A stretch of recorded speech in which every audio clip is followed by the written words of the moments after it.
So as you heard, I'm Mark's brother, and I served overseas for a bit, and I'm going to talk a little bit more about actually what's like to become a missionary. You know, how do you get from you're praying one day and you really get the burden upon your heart that God's saying you need to be a part of taking the gospel to Timbuktu or wherever else. And then also, what is it like to be a missionary on the field? Like we're going to get some of the secrets out there of things that missionaries won't tell you so that you can pray for them better. Or if God would call you or someone you love, you can have a better understanding of what it's like to be on the field.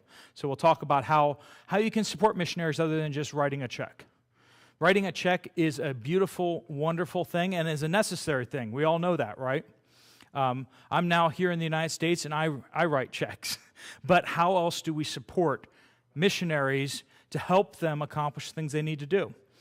And you're going to find out it's not all that different than encouraging your fellow brothers and sisters here in the church, right? All right, so calling to the field. Does anyone want to take a stab at that? What is the best way for us to figure out who's supposed to go to be a missionary? Is everyone supposed to be a missionary? When we talk about cross-cultural missionary? How do we pick them? Do we just wait for the first person to raise their hand? Any thoughts? You guys all have known people that have gone overseas, right? So how do they get picked out?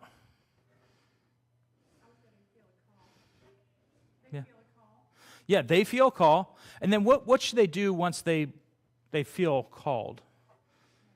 Pray, yeah. And then how do they get from there to being a missionary, you think? Well, if any of you pray and you feel a call, the first thing you should do is you should talk to other believers, right?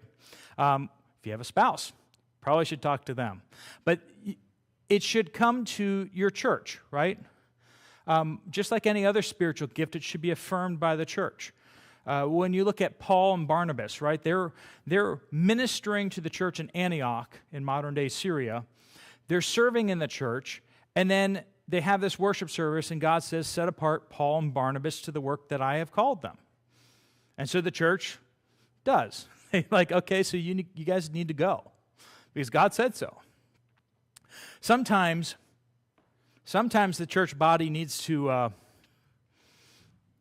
share some loving concerns with people, right? You ever know the people that are like, every week they have a new idea? And you're like, okay, this week, yes, you want to be a missionary, but what about next week, right? And maybe the church should say, okay, well, let's start the process, but let's not get a little too in over our heads just yet. Let's see if this is more than just the flavor of the week of what you think that you should do next, right? So we should have the church to kind of come around us and say, yeah, we do think that you're called. Or, you know, maybe you still need some spiritual development, and we're going to kind of get into some of that. Getting called to the field starts with a love for Jesus, right? Should we send people who don't love Jesus overseas? You might be aggravated by them and want to send them overseas, right? But people who love Jesus are the people we should be sending, right? And if they don't love Jesus just yet, then maybe they should stay in the church, learn to love Jesus, then go, right? If some people are like, well, I'm going to make a big name for myself as the most famous missionary ever, that's probably not the best motivation.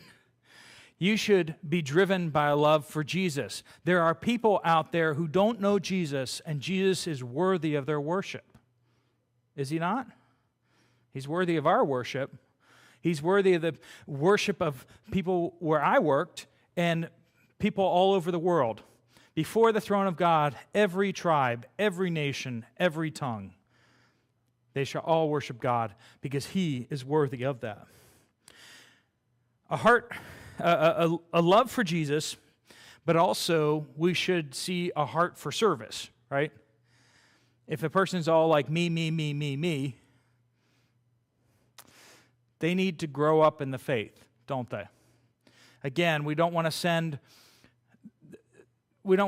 people who just volunteer, but we want to send the best, right? Because this is a hard work. Going cross-culturally to share the gospel is very difficult. If you've ever been on a mission trip to another country, or a mission trip to say, an Indian reservation, right? Or to wherever else where it's a different culture, you know it's hard. There are things about them that will aggravate you if you stay long enough. So we need to be having a heart for service. And also they need to be faithful. You know, are they a person that's actively serving in the church? Are they actively serving in ministry? Because if you take them uproot them and move them across the ocean, they're not going to suddenly become faithful. Just like they're not going to suddenly start loving Jesus or suddenly start serving other people. And they need to have a passion for the gospel, right? Are they sharing Jesus here with other people? If not, again, transporting someone around the world is not going to miraculously change them. Who you are on the mission field is going to be basically who you are here, except a lot more stressed. You guys ever gone on a vacation away from home and you're there for a while, or you're visiting family, and you start like, I really miss home. You know, whether the accommodations aren't all that great, or maybe you just miss home. You start wanting to go home. When you're a missionary, that's not really an option, right? You're under a lot more stress for multiple reasons. One, you can't communicate like you used to. Everything becomes difficult. You have to learn the language to order food at a restaurant. You have to figure out what food is edible at restaurants. Everything just becomes difficult. You try to pay your phone bill. I found it ridiculous that every month you had to go to the phone company, stand in line to get up to the front of the line and pay your phone bill. Just like, this just doesn't seem, you mean you can't just mail your payment to them? No, you can't do that. You got to stand in line, or else you don't get the receipt. That's crazy, but it's very frustrating. But you become super stressed because you've lost your home. You're surrounded by people that aren't like you. You're surrounded by people who you can't communicate with, so it makes it harder to build friendships with people, right? And then on top of that, you get plopped in a place where presumably they don't really know Jesus, right? I mean, if you go to somewhere where they know Jesus more than where you came from, then, you know, that's a little bit of a challenge, right? You have to go find non-believers there. But most times you go over to overseas and you're in a place where there's a lot less Christians. Where I was working, the only Christians that we could meet with to have a worship service was another team. A lot of them were from the UK. And so we had to learn how to like tea and crumpets and stuff. Made from local materials. It was, they did their best. But you just become so stressed. And stress is cumulative. You know that, right? When something happens, and then something else happens, and something else happens. Then that little thing happens, and you snap. That's because the stress has been building up. You may have a very serious situation with your family, health situations, that type of thing. And then just one thing after the next builds up on top of that. Some of the biggest stresses in life are actually moving. Change of career. And then, you know, when you look at those are actually very high on the list. And both of those hit you both at once, being a missionary overseas. We have a phrase for that, right? Culture shock. You've heard of that? Culture shock is basically kind of summing up the language barrier and all the cultural things. When you go as a tourist for a week or two, everything seems so cool. You stay there for 2 or 3 months, by about that time, basically all the things that are bad are the only thing you can focus on anymore. And it takes a while to kind of get through that and work your way through that, because people in other countries don't think like we do. I mean, there's a reason why we wave the American flag, right? We're so proud and happy to be here. Well, if you go to other places, you see how they do things differently, and you realize that sometimes it can be a rather challenge. I'm very glad to be in this country. I've traveled to 49 countries now, and this is definitely the best one, at least in my opinion. But culture shock is big. So missionaries are just Christians under extreme stress in a faraway place. They move, they're unable to communicate, they're dealing with people with different values. They're dealing with missing things. They're missing people, right? Relationships that have been that they're missing. So knowing that you can never be the perfect bridge for the gospel to get to those people is also something. Obviously, everyone in ministry feels that, like my brother, and just any of you who are involved in ministry, if you're trying to reach people, like when you're visiting people in the hospital, when you're doing real life ministry, don't you realize that, right? I can't do this. God needs to do this. And that can be really frustrating and really humbling. And if God needs to work on that humbling process in your life, that's added stress in the whole situation, right? And you also realize that as people come to Christ from that people group, they're going to be a better communicator than you forever. How long does it take to learn a language? Anyone? More than 64 years. Yeah, we still get texts from people, and you're like, that grammar is wrong, right?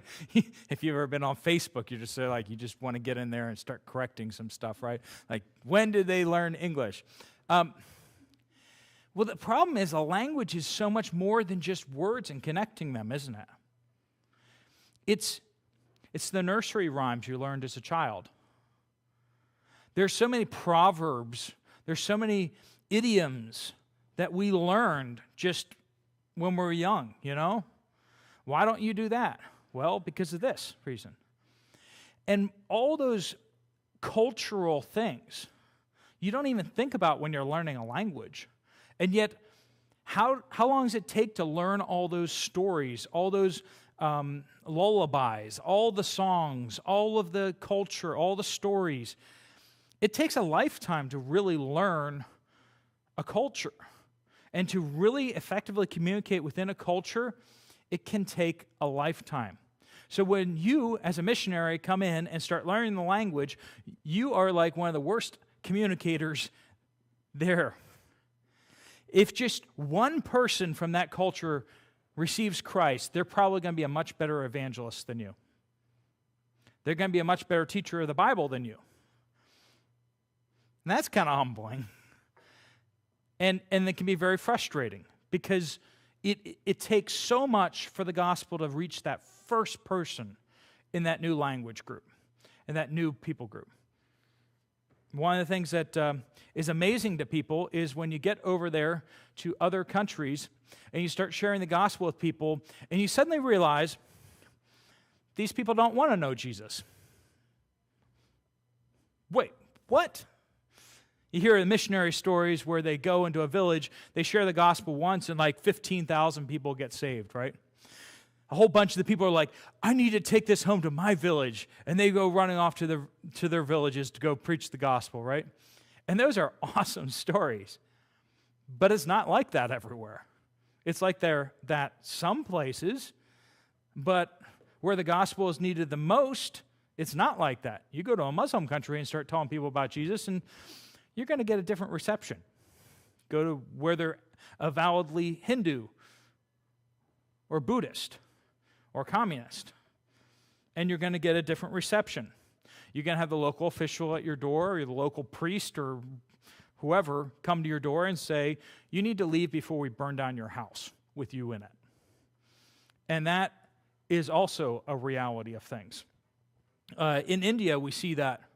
I have connections in India, which I won't get into here, but one of the people that I know through another person, they were sharing with me that the mob, that someone came, they were in the church, he was in the church with his son, he was the pastor, and someone came running into the church and said, you need to get out now, they're coming. And they got out just in time for a mob to show up, literally with torches, and they burned the church down. They had every intention of burning the church down with them in it. And that is not an unusual story in India. That is a typical story in India. So somebody, and now you're all like, ooh, sign me up, right? Sign me up. But we are called as the church to set apart those who God calls out to go. And we have the task to send them and send them well. My church has a missionary that has been called out in our church. And it's such a pleasure, such a joy to support him in his ministry.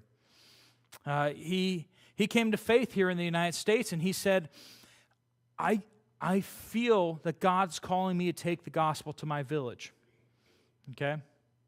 And we all said, well, they don't know Jesus? Well, then that's probably a thing you need to do, and we need to help you do that. And all of us are either going or supporting those who go, right? And I know this church, my brothers told me all sorts about what you guys do here at this church, and it's amazing what you guys do to support missionaries going. And a good number of you have either gone or have people in your families that have gone, or close acquaintances who have gone.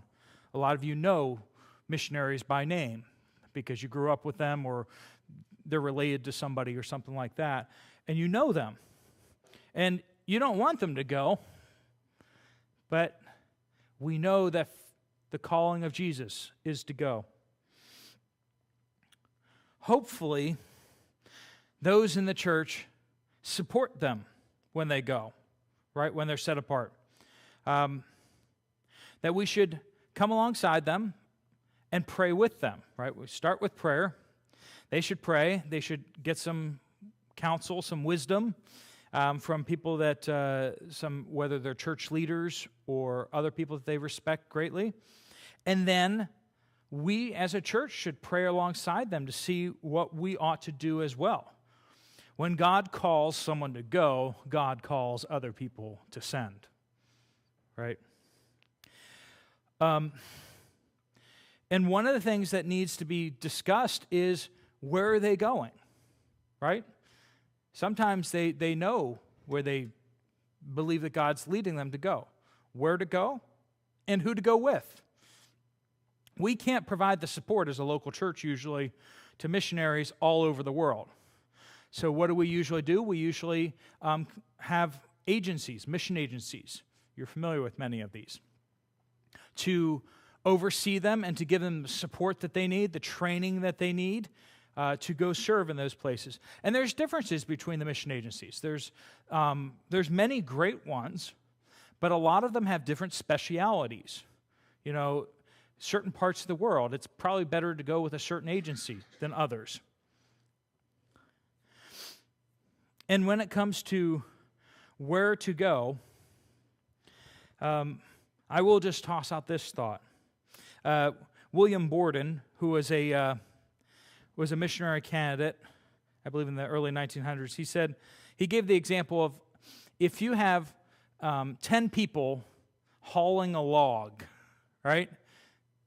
And 9 of them are holding the light end of the stick, and one person hauling the heavy end, and you come up and you want to help, where should you help? Right? If you don't want to hurt your back, you just help out with the light end of the stick, right? But if you really want to help, you get in there where it's hard, right? Where the difficulty is. And I'm sure you've heard the phrase of the 1040 window. There are certain places where there are very, very few Christians. And it's oftentimes for good reasons. There's a lot of persecution there. It's dangerous sometimes. The governments are unstable. It can be very difficult, but we should challenge people to consider whether God has called them to go there. Because God calls some of us to go overseas. God calls some of those who are called overseas to go to places that are hard. And we don't want to send people to places that are hard. My parents were not super eager when I told them where I was going. But they also accepted it because they worship the same Lord that we do, right? In addition to that, we need to make sure that as we choose the serving or where or what, that you choose it as a servant, right? We go as missionaries not to serve ourselves or go where we want to go. Do we have that problem in churches sometimes where everyone wants to serve in a certain way? That's a challenge, isn't it? Like, everybody wants to be an usher, but nobody wants to clean toilets. Everybody wants to do what's easy or something they feel good at, right? But it's truly, it's a huge blessing in leadership when you have people come up and say, I'm willing to do whatever. What needs to be done? That's a scary thing to say to leadership, isn't it? And not too many people do that. I don't know anything about your church on that, but my brothers told me about how the legacy of this church and your families and serving, and you guys were serving here long before my brother and Lauren came here. And, you know, heaven forbid anything happens to them, but old age will eventually take my brother and sister-in-law. But the people here at this church will probably worship here long after. I was visiting a monastery in Greece. It was Metora. They have these like stone columns, and on top of them, they have these monasteries that they built. They built them up there to keep them away from barbarians. But they had this church down in the town, and I was there taking a tour of it, and the whole thing was just coated on the inside with black, you know, from candles and burning stuff. Well, they had torn up a portion of the floorboards there, and underneath they found a mosaic on the floor as an Greek Orthodox church. And they said, we thought this was something like maybe 6th or 7th or 8th century when this church was here. But that mosaic, all the Greek Orthodox churches were told in the 2nd century, the 200s, not to put mosaics on the floor anymore because it was too gaudy. And they're like, when we saw that, we realized this church was from the 200s. And people have been worshiping in that building since the 200s. It was just like, suddenly I was just hit by that. I was like, people have been worshiping in this building for 1,800 years. Jesus. Wow. This is not where Christianity started out here in South Dakota, and this is not where Christianity will end up either. Jesus says, to the ends of the earth, right? To all peoples in all places. So when you get part of a mission agency, you go through a process, right? Usually you have to fundraise, and they're going to provide some training to you. The kind of training that they provide oftentimes is general language learning. Most of the time, you're going to have to learn a language, unless you get called to go somewhere where they speak English, but, you know, everybody wants to go there, right? So you have to learn language, whether it's Spanish or whether it's another language that you can pull books off the shelf and learn, or whether it's languages that you have to, like me, I had to write my own dictionary. It was not a great one, but that's what you have to do. You have to write your own dictionary if it's an unwritten language. I even had my own alphabet. It was great. Well, I was stealing from different alphabets, okay? So it's some Russian, some English, and all kind of mushed together. But also, like, one of the things that we had to do for our folks was we had security training. We had contingency training. We had a whole week of training focusing in on what if you're taken hostage. That's not, who here has had, like, hostage training? Hostage training is pretty intense. It brings you to face really tough questions. If they're torturing you, when are you going to give in? If they're asking you for your teammates, locations, what do you do then? Difficult questions, very difficult questions. And we pray that you have the grace of God to rise to that challenge if you are there. But they gave us practical steps and practical things how to deal with that, how to avoid getting kidnapped. If you get kidnapped, what are the stages of being kidnapped? And when's the best times to try to escape? And when should you escape? And when should you not try to escape? And all sorts of stuff like that. And when we send missionaries to places like, Colombia's gotten a lot better, but, a lot of these places around the world, if you have a white face, you might be a target of kidnapping. And that is a real concern. That is something that is faced by mission agencies and have been faced by mission agencies. But also, you need to be trained for evangelism and church planting. And you need to be trained not to plant American churches wherever you go, right? Okay, folks, everyone come into the hut. We're going to put the American flag over here, right? This is where it belongs. You go into some of these African nations, you go into some of these South American countries, and before someone gets up, they have to put on the coat and the tie. They don't all have coats and ties, but they know that the person preaching needs to have a coat and a tie.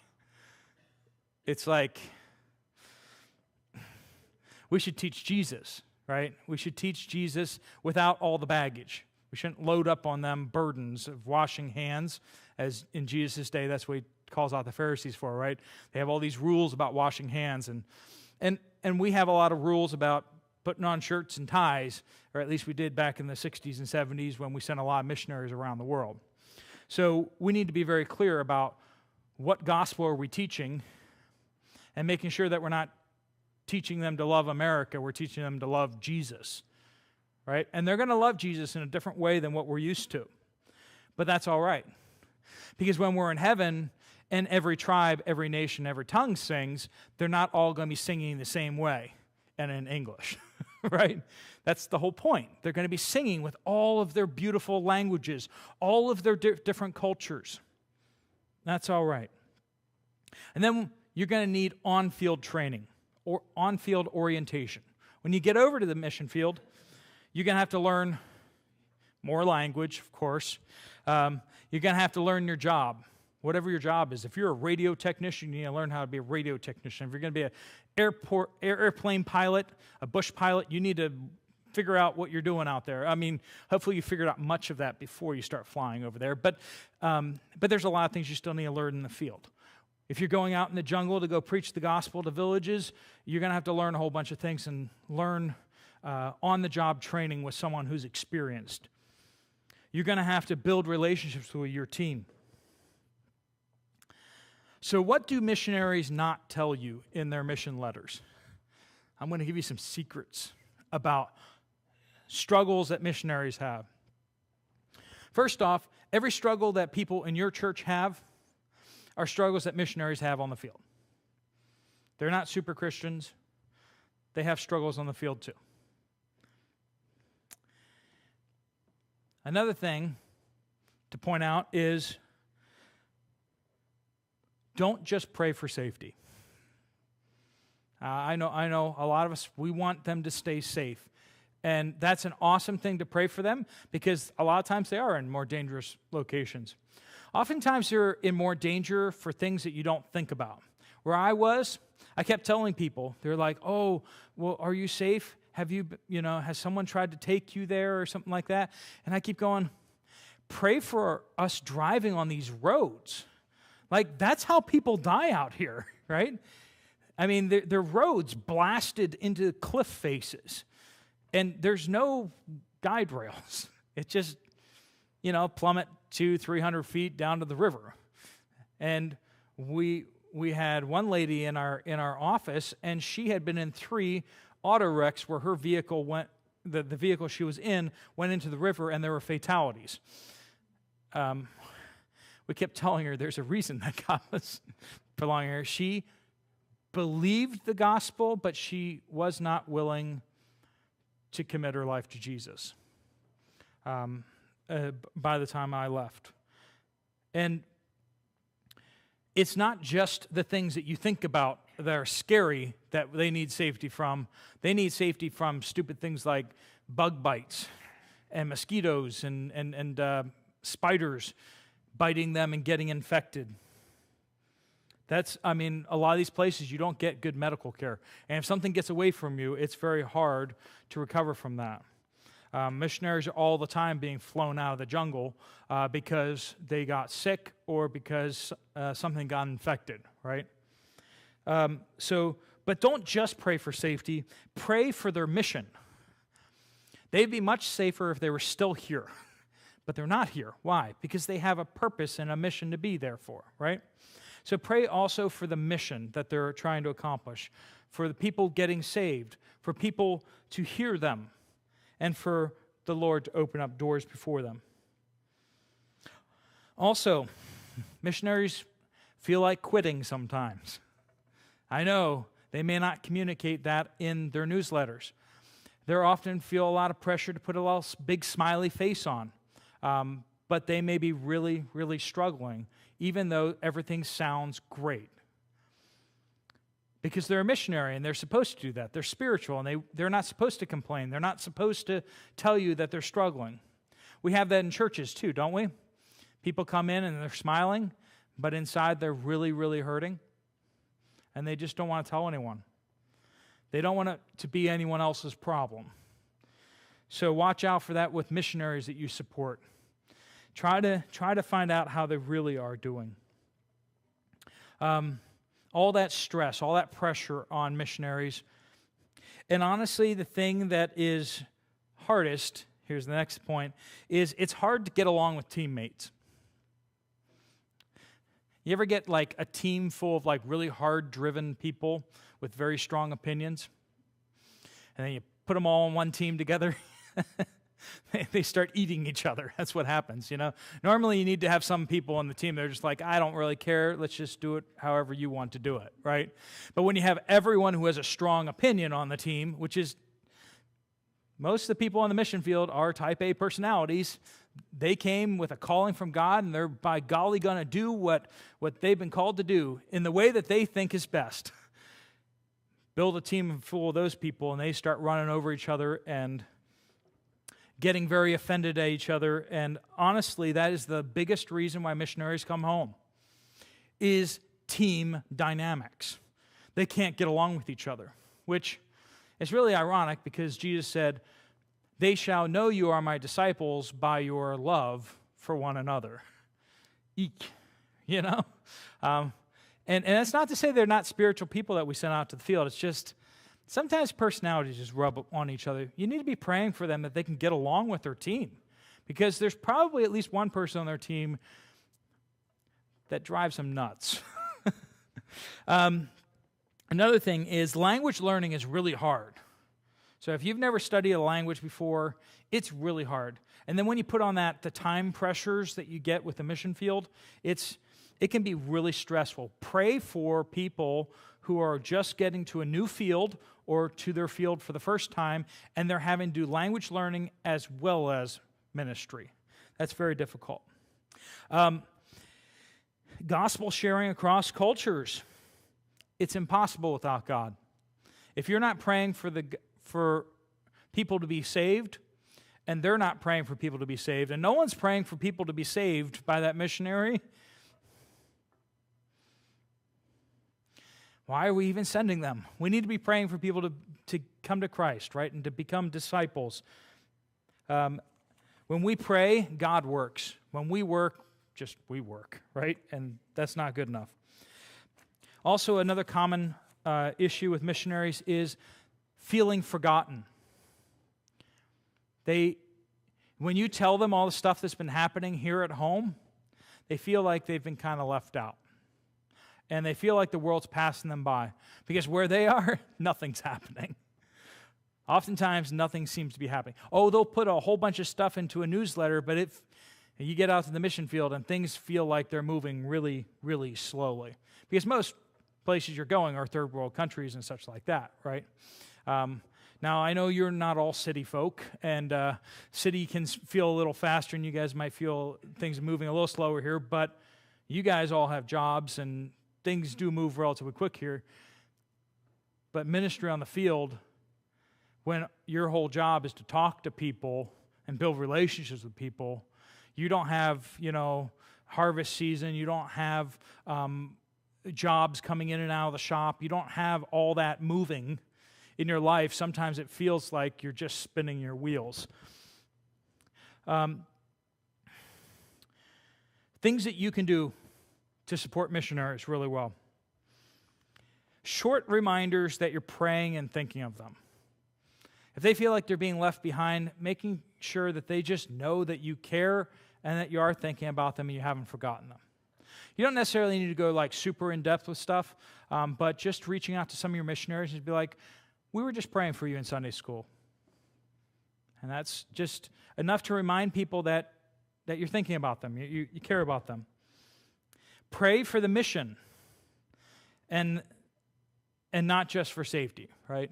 That will warm their hearts because it makes them feel like something's going to happen, right? Because when you preach the gospel to a whole bunch of people and they don't want to hear it, you kind of ask the question, why am I here in the first place, right? And knowing that a whole bunch of people are praying that you will be effective on the mission field can be very encouraging. I don't know if you know this, but you can go to the post office with a box labeled to another country. I know some of you have done this, but maybe some of you haven't. You can actually mail a box to most countries.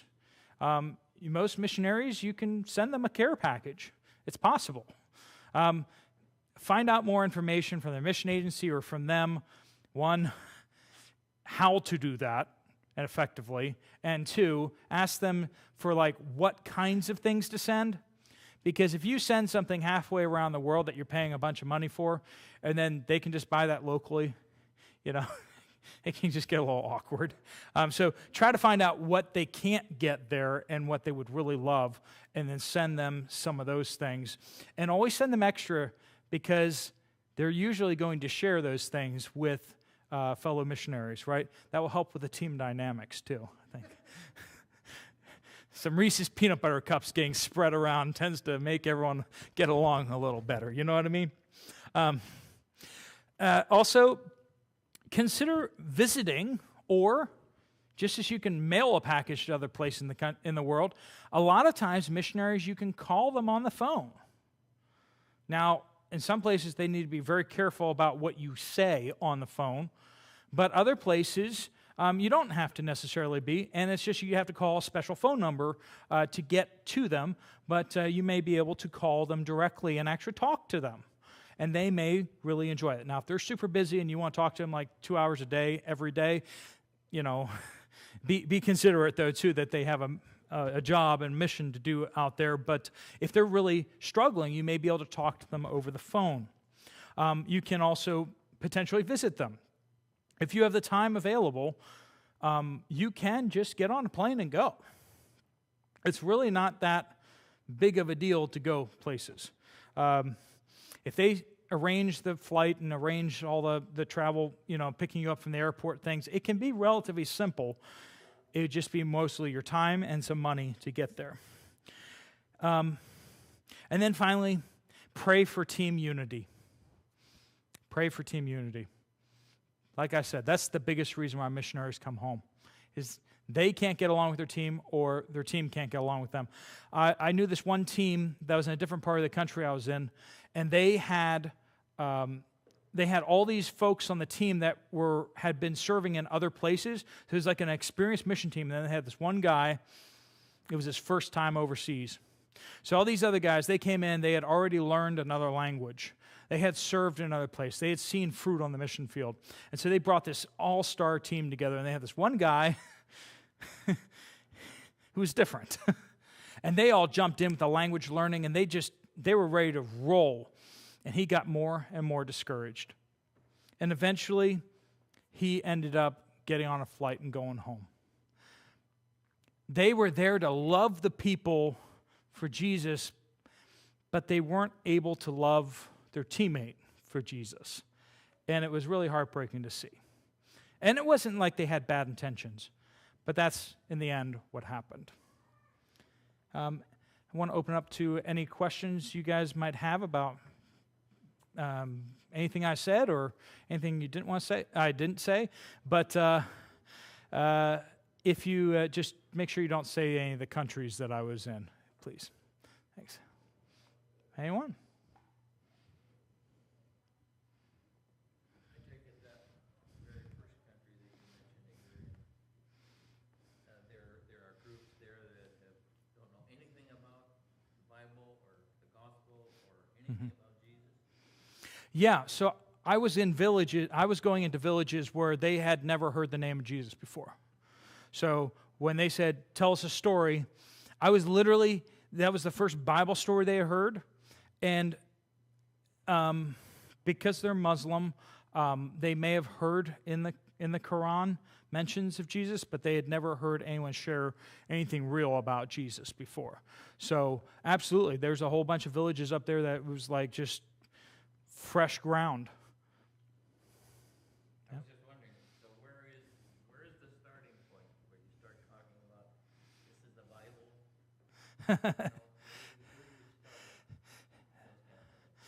Well, for that, I was going up there to talk to them about a project or to kind of review a prevention project we were working. So we'd go up to a village just to kind of just see what things were, whether it was we were visiting a wedding or however we got up to the village. We would then share stories. And if there was interest, spiritual interest, we would then find a way to get into that village by doing like a project, a work for food type project, maybe building a retaining wall to keep flood or mountain stuff from falling down on people's houses, or maybe an irrigation canal or something like that, which was always appreciated. We could, we'd give them a bunch of sacks of flour to pay the workers to do it, and then that would give us opportunities to keep going up in that village. And then we'd keep going up in that village, telling them more about Jesus and telling them more Bible stories. And that's kind of how we usually do that. What was the first Bible story you told?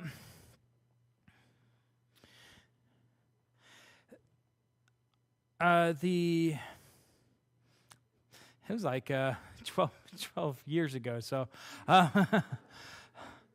my recollections. I believe it was the Good Samaritan was usually my go-to, because that really, just the whole outcasts and enemies thing and love is very unnatural to pretty much any culture that has unbelievers in it. It's a challenge to us as believers, isn't it? That the person that you don't like, you need to love them as well. So, yep. All right. Should I close this in prayer? All right. Let's pray. Lord God, I pray that if you are stirring up in anyone's heart here to go serve as an international missionary, that they would hear your calling, that they would be willing to receive that and to step out in faith to start talking with somebody about that. For those who are not called to that, Lord, I pray that you would give us a great zeal and a great passion to support missionaries and support them well, to pray for them and to just be what they need us to be so that they can accomplish the thing that you've called them to. Help us to have that passion and zeal to share the gospel with people that we know that don't know you, to be missionaries in our culture here, as well as supporting those in other cultures abroad. Lord, I pray all these things in